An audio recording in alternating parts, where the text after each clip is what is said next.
Jam 7 malam saya berangkat dari rumah sakit.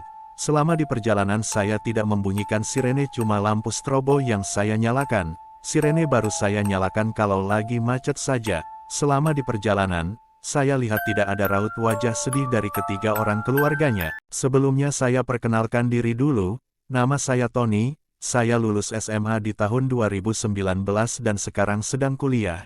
Jadi setelah lulus SMA, saya dan teman-teman tongkrongan saya semasa SMA dulu kebingungan untuk mencari tempat nongkrong.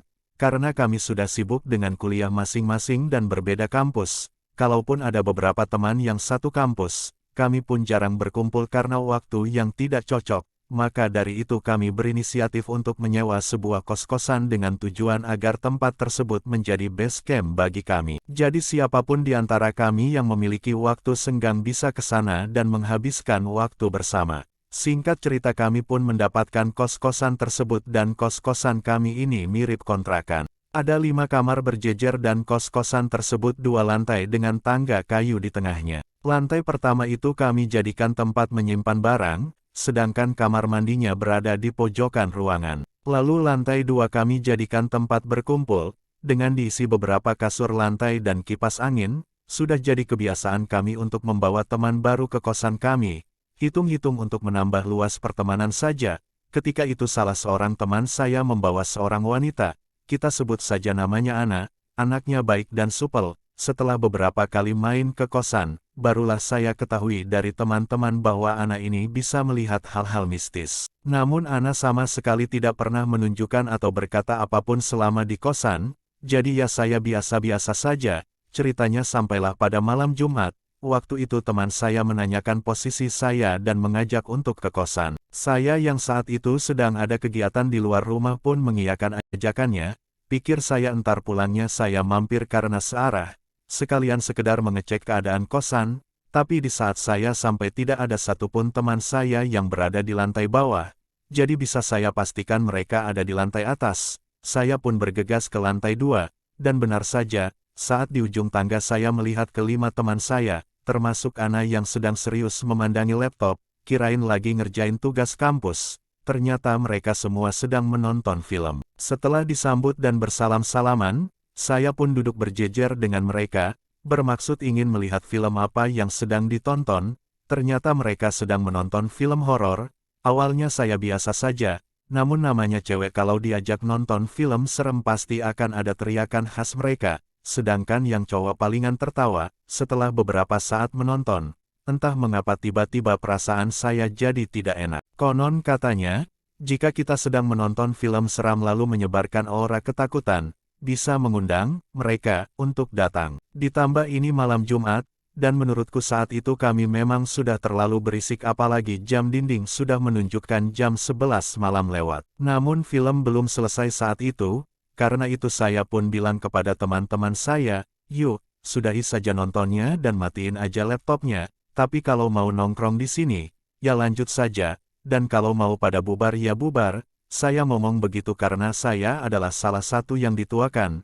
Akhirnya mereka menurut saja dan mereka akan pulang, tapi di saat kami ingin bubar pulang, si Ana ingin ke kamar mandi dulu untuk pipis. Ana pun langsung menuju ke kamar mandi yang berada di lantai 1, tapi tiba-tiba salah satu teman saya malah iseng mematikan lampu kamar mandi yang di dalamnya ada Ana dengan niat bercanda. Namun respon yang terjadi sungguh di luar dugaan. Di saat lampu dimatikan, Ana langsung berteriak.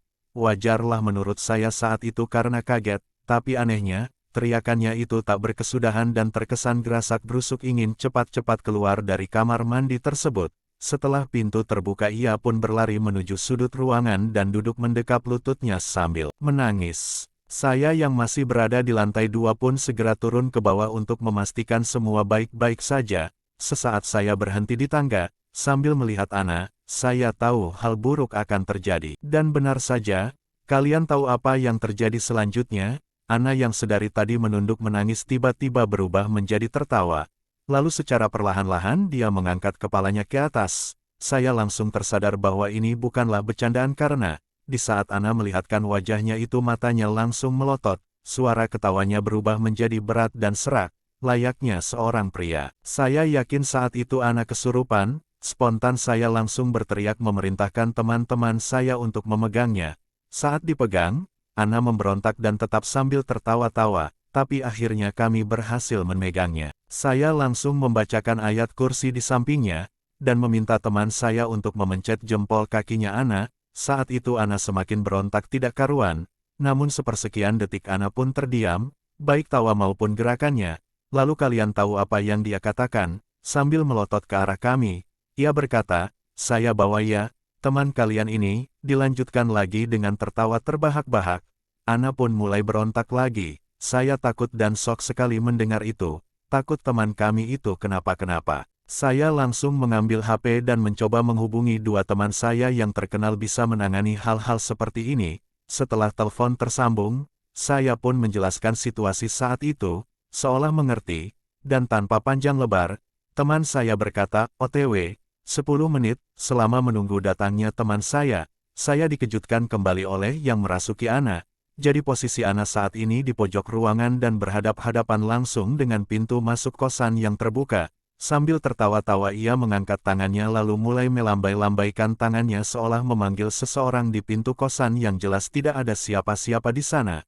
Kemudian ia berkata, "Sini, sini, kalian masuk aja dan kita bawa anak ini." Mendengar itu, dengkul saya langsung lemes dan mau copot rasanya. Saya bersama teman-teman terus membacakan ayat kursi, berharap semua ini segera cepat berakhir. Saya takut sekali saat itu.